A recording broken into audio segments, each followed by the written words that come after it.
एक रहस्यमय सेटिंग का अड्डा, जहां विस्की पीकर नंगा नाच देखकर सेटिंग की जाती थी। बड़े बड़े फैसले लिए जाते थे। किस आतंकवादी को पकड़ना है, किस आतंकवादी को छोड़ना है, किस आतंकवादी को सजा देनी है, ये सब कुछ आधी रात को कोर्ट खुलवाकर वहां पर तय कर दिया जाता था। 113 साल पुराना दिल्ली का जिमखाना क्लब, जहां पर जाते थे बड़े बड़े आईपीएस, आईएएस, जजेस, बिजनेसमैन और कांग्रेस के बड़े बड़े नेता, यानी बड़े लोगों की एक ऐसी दुनिया जिसके आसपास आम आदमी भटक भी नहीं सकता था। तो वेलकम बैक दोस्तों, एक बार फिर से आपका स्वागत है डिकोडिंग डूड्स पर एक नए एपिसोड के साथ। तो दोस्तों आज हम डिकोड करने जा रहे हैं इस 113 साल पुराने दिल्ली जिमखाने क्लब की असली सच्चाई को। क्यों इसे बंद किया जा रहा है, इसके पीछे के असली कारण क्या है, तो आइए समझते हैं। दिल्ली जिमखाना क्लब सिर्फ एक क्लब नहीं है, बल्कि ये क्लब दिल्ली की पावर, ओल्ड इन्फ्लुएंस और ब्रिटिश टाइम का एलिट कल्चर और ल्यूटियंस दिल्ली का एक ऐसा प्रतीक बन चुका था जहां पर आम आदमी का जाना लगभग इम्पॉसिबल था। इस क्लब की शुरुआत 1913 में की गई थी, जब अंग्रेज़ों ने राजधानी को कोलकाता से दिल्ली शिफ्ट किया था। पहले इसका नाम इंपीरियल दिल्ली जिमखाना क्लब था, लेकिन जिसके अंदर बड़े बड़े ऑफिसर्स भी शामिल थे। एक्चुअली जिसके अंदर बड़े बड़े ऑफिसर्स शामिल थे, ब्रिटिश ऑफिसर जिसमें जाया करते थे। ये बेसिकली उन्हीं के लिए बनाया गया था। रजवाड़े, बड़े बड़े रजवाड़ों के लोग जाते थे। आर्मी के बड़े बड़े ऑफिशियल्स इसके अंदर शामिल थे और कुछ लिमिटेड एलिट इंडियंस को इसके अंदर आने जाने की अनुमति थी। 1947 के बाद में जब देश आज़ाद हुआ तो इंपीरियल वर्ड को हटा दिया गया और इसका नाम रखा गया दिल्ली जिमखाना क्लब लिमिटेड। ये क्लब 27 एकड़ में फैला हुआ है और पीएम निवास यानी कि पीएम हाउस जो है उसके बिल्कुल बगल में स्थित है। और इस क्लब के एग्जैक्ट सामने वही घर है जिसमें इंदिरा गांधी रहा करती थी और जिसमें उनकी हत्या हुई थी। और इस क्लब से जुड़ी एक और ख़ास बात है, क्योंकि यहाँ पर कांग्रेस के बड़े बड़े नेताओं की मेंबरशिप भी शामिल है। इसमें जवाहरलाल नेहरू, महात्मा गांधी जैसे बड़े नाम हैं और साथ ही साथ अभी कांग्रेस के जो लीडर हैं राहुल गांधी, वो भी इस क्लब के मेंबर हैं। लेकिन यार एक बात मुझे समझ में नहीं आती कि बड़े बड़े जो लोग हैं वो लोग करते हैं ऐसी चीज़ें और बड़े बड़ी चीज़ों से उनके नाम जुड़े होते हैं, लेकिन उसके बाद में इन लोगों का नाम जुड़ने की वजह से ये क्लब इतना फेमस क्यों हो रहा है और क्या चल रहा है ये सब। एक्चुअली ये क्लब इतना फेमस इसीलिए है क्योंकि यहाँ पर मेंबरशिप मिलने का मतलब है दिल्ली की सबसे हाई सोशल क्लास के अंदर एंट्री मिलना। क्योंकि इसकी कुछ खासियत है क्लब की, क्योंकि इस क्लब की एक तो मेंबरशिप जो है वो 50 लाख रुपए तक बताई जाती है, बहुत मुश्किल, और वो भी हर कोई नहीं ले सकता। इसकी वेटिंग जो है वो 40 साल तक जारी है। 40 साल मतलब अगर इसकी कुछ मेंबरशिप चाहिए तो 40 साल वेट करना। ये मतलब जनरेशन से चलने वाली एक वो बनाया जा रहा है इसको कि मतलब एक प्रोसेस बना रहे हैं इसको कि जनरेशन से चलेगा कि पेरेंट्स अपने माँ बाप के लिए पेरेंट्स अपने बच्चों के लिए इस चीज़ की मेंबरशिप ले रहे हैं कि जब वो बड़े होंगे तब उनको इसकी मेंबरशिप मिलेगी। एक तरीके से पावर का ही अड्डा है। पावर का ही अड्डा है यहाँ पर, मतलब बहुत बड़े बड़े लोग जुड़े हुए हैं इसके साथ में। और वैसे तो इस क्लब को बनाया गया था स्पोर्ट्स और रिक्रिएशन के लिए, जहाँ पर टेनिस, जनरली सारे क्लब होते ही हैं, जो भी सारे क्लब होते हैं जहाँ पर टेनिस और फुटबॉल, बास्केटबॉल और जितने भी स्पोर्ट्स हैं, स्विमिंग पूल एक्टिविटीज़ है, रेस्टोरेंट्स हैं, लॉन्स हैं, यहाँ पर बार्स हैं, इवन यहाँ पे पार्टीज होती है और बड़े बड़े लोगों की गैदरिंग के लिए बनाया गया था। लेकिन कुछ लोगों के अकॉर्डिंग ना यहाँ पर कुछ ऐसी गतिविधियाँ होने लगी जो कि ब्रिटिश टाइम पे हुआ करती थी, क्योंकि ब्रिटिश के लिए ये एक स्पोर्ट्स क्लब नहीं था, उनके लिए अय्याशी का अड्डा हुआ करता था। लेकिन हम इंडियंस ने उस टाइम पे इसका नाम तो चेंज कर दिया, दिल्ली जिमखाना क्लब रख दिया, एक स्पोर्ट्स और रिक्रिएशन क्लब के रूप में इसको रखा। लेकिन मुझे लगता है कि हम लोग अंग्रेजों का वो एलिट कल्चर जो है उसको हम लोग शायद भूल नहीं पाए और बड़े लोगों ने उसको अभी तक उसको फॉलो कर रहे हैं और शायद मुझे लगता है कि बहुत ज़्यादा उससे इन्फ्लुएंस्ड है, बताया जा रहा है रिपोर्ट्स के अकॉर्डिंग। और क्योंकि आम आदमी को तो पता भी नहीं है वो दिखता कैसे होगा। और यार इसके फेमस होने का ये भी रीज़न है कि यहाँ पे ना बड़े बड़े डिप्लोमेट्स, पॉलिटिशियंस, बड़े बड़े बिजनेसमैन, बड़े बड़े जजेस, आईएएस, आईपीएस ऑफिसर्स, ये सब इस क्लब के मेंबर हैं। तो जहाँ पे इतनी बड़ी बड़ी पावर एक साथ मिलेगी तो यार वहाँ पर कुछ तो खिचड़ी पकेगी, है ना। ये भी इसलिए भी ये फेमस है क्योंकि यार बहुत सारे क्लब्स ऐसे होते हैं जहाँ पर नॉर्मल लोग भी होते हैं, जहाँ पर इस तरीके के जो पावरफुल ऑफिशियल्स लोग होते हैं वो भी होते हैं। लेकिन ये क्लब सिर्फ उन्हीं लोगों के लिए बना है जो इस देश को चलाने के काम में आते हैं, या फिर कहीं ना कहीं उनकी बहुत बड़ा उनके पैसों का, उनके कहीं ना कहीं देश पे मतलब इन्फ्लुएंस, देश को इन्फ्लुएंस जो करते हैं बेसिकली उन्हीं लोगों के लिए, एलिट क्लास के लिए ये क्लब। लेकिन ना कुछ रिपोर्ट्स के अकॉर्डिंग ना ये क्लब टाइम के साथ चलते हुए, पहले तो एज ए स्पोर्ट्स क्लब्स को बनाया था, लेकिन टाइम के साथ चलते हुए ये नेटवर्किंग हब बन गया, यानी कि सेटिंग का अड्डा, मैं लोकल लैंग्वेज में अगर बोलूँ। क्योंकि यार यहाँ पर ना बड़े बड़े diplomats, politicians, IAS, IPS officers, जजेस, बिजनेसमैन, लॉयर्स, बड़े बड़े इवन, ये सब इस क्लब के मेंबर्स हैं। तो जहाँ पर इतने बड़े बड़े लोग एक साथ इकट्ठे होते हैं, बिल्कुल, तो वहाँ पर मुझे लगता है कि कुछ खिचड़ी पकना कुछ तो तो खिचड़ी पकेगी, स्वाभाविक ही है। हाँ। ठीक है, तो इसीलिए रिपोर्ट्स के अकॉर्डिंग बताया जाता है कि यहाँ पर लोग शराब पीते हैं, डांस देखते हैं, नंगा नाच जिसे कहते हैं हम लोग देखते हैं, और उसके साथ में फैसले लेते हैं किस आतंकवादी को छुड़वाना है, किस आतंकवादी को पकड़वाना है ना, देश में क्या हलचल करवानी है, क्या हलचल नहीं करवानी है। और यार इतने बड़े लोग हैं ना, इतना टाइम नहीं होता उनके पास, अगर वो सब एक साथ मिल रहे हैं तो मतलब कुछ तो सोच के ही वो मिल रहे हैं और कुछ उनके दिमाग में है, इसलिए वो लोग मिलते हैं, वरना इतना टाइम नहीं होता इतना टाइम नहीं होता उनके पास। तो बेसिकली जब इतने बड़े बड़े लोग एक साथ मिलते हैं तो इस तरह की खिचड़ी बनना स्वाभाविक है, और रिपोर्ट्स के अकॉर्डिंग ऐसा होता भी है कि आधी रात को भी कोर्ट खुलवाने की कैपेसिटी रखते हैं यहाँ बैठे हुए लोग। और ये भी बताया जाता है कि बड़े बड़े जजेस और बड़े बड़े वकील एक साथ एक टेबल पर बैठकर शराब पीते हैं और फैसला करते हैं कि क्या करना है आगे।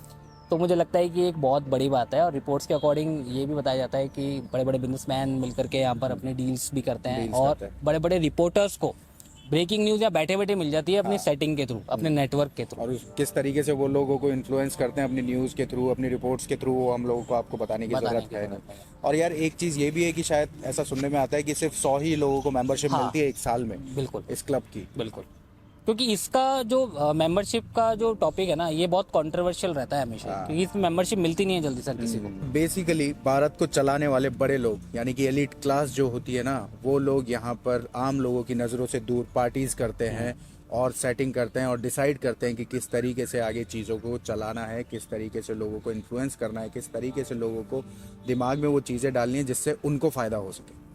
तो ये क्लब बेसिकली उसी के काम आया। लेकिन यार ठीक है, ये सब भी ठीक है, मुझे समझ में आता है कि ये सारी चीज़ें चली है जो भी है, लेकिन 113 साल से ये क्लब चल रहा है। हाँ। ठीक है, ब्रिटिशर्स के टाइम से लेके अभी तक।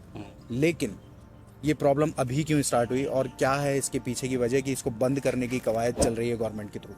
बिल्कुल, तो इसके पीछे ना यार एक बहुत इंटरेस्टिंग बात है जो बताई जा रही है। मतलब ऐसे ऑफिशियली तो अनाउंस नहीं हुआ है, लेकिन कुछ सूत्रों से बताया जाता है, जितना मैंने रिसर्च किया है, जितना मैंने इंटरव्यूज़ वगैरह देखे हैं लोगों के, तो ये है ना एक पॉलिटिकल मुद्दा भी है।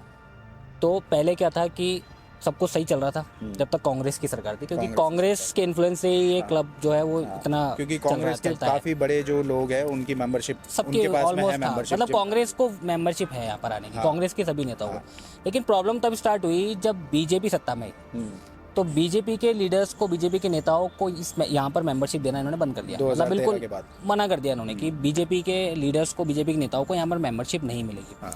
तो फिर यहीं से सिलसिला स्टार्ट हो गया इसको अपने अंडर में लेने का, गवर्नमेंट के थ्रू। बीजेपी सत्ता में थी, बीजेपी पावर में थी, तो बीजेपी ने फिर उनको एंट्री दी नहीं, तो बीजेपी ने इसको अपने अंडर में लेने की वहां से प्लानिंग स्टार्ट करी। ठीक है, ऐसा बताया जाता है। ठीक है, तो सबसे पहले 2021 में उन्होंने जो कमेटी थी इनकी, उसको बंद किया सबसे पहले, और उसकी जगह पर अपने 15 डायरेक्टर्स वहाँ बैठा दिए, बीजेपी ने अपने 15 डायरेक्टर्स वहाँ बैठा दिए जाकर के, ताकि, क्योंकि पहले क्या था, बिल्कुल ट्रांसपेरेंसी नहीं थी इसके अंदर, आप झांक नहीं सकते थे इसमें क्या चल रहा है। तो बीजेपी ने इनकी कमेटी को सबसे पहले बंद किया, प्राइवेसी मतलब पूरी थी, बिल्कुल।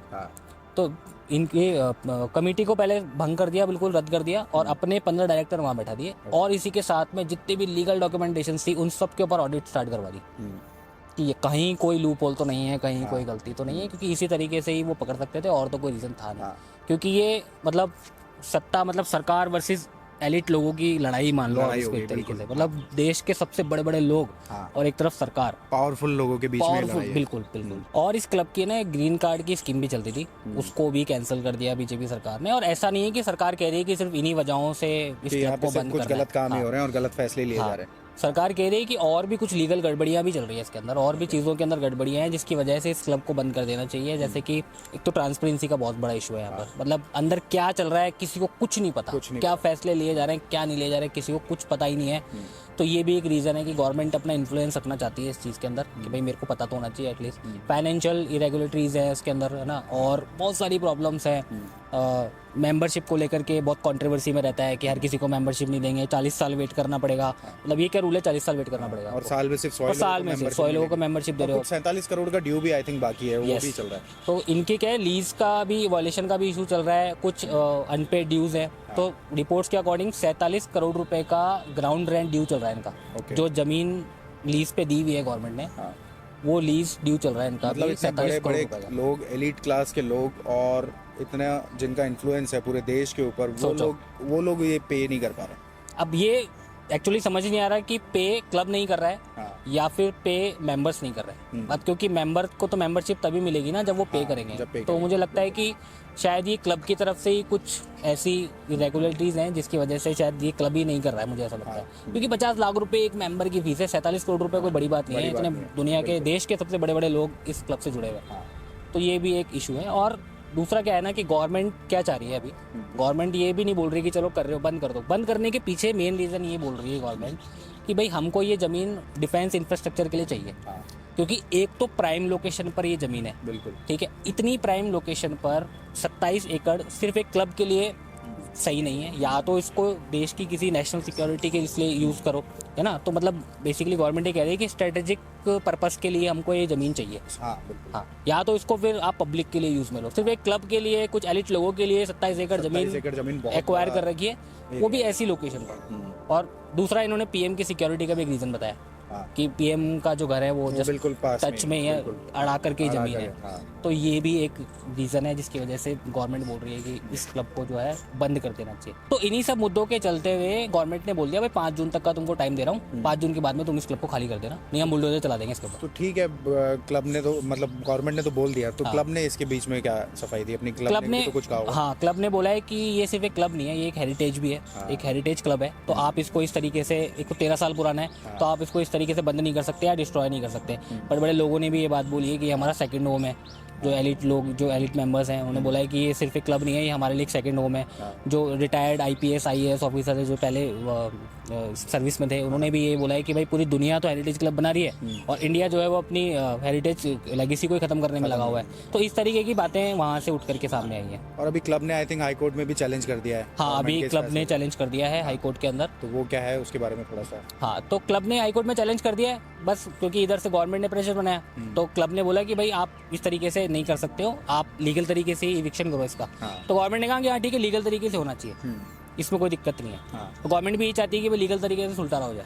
तो ठीक है यार, ये कोर्ट में चल रहा है केस पूरा अभी, और 5 तारीख तक का टाइम है क्लब के पास में भी। तो गवर्नमेंट किस तरीके से इस लैंड को वापस ले सकती है? क्योंकि यार ये तो लीज पे है, तो मालिकाना हक तो गवर्नमेंट के पास ही है। तो अब क्या इसके आगे चीजें हो सकती है और गवर्नमेंट किस तरीके से इस लैंड को वापस अपने अंडर में? तो गवर्नमेंट देख डायरेक्ट तो कैंसिल नहीं कर सकती लीज एग्रीमेंट को, क्योंकि वो रूल्स के अगेंस्ट होगा। तो गवर्नमेंट इसमें क्या कर सकती है, भाई 27 एकड़ जो जमीन है वो आपने लीज पे दे रखी है, मतलब मालिकाना हक सेंट्रल गवर्नमेंट के पास में है।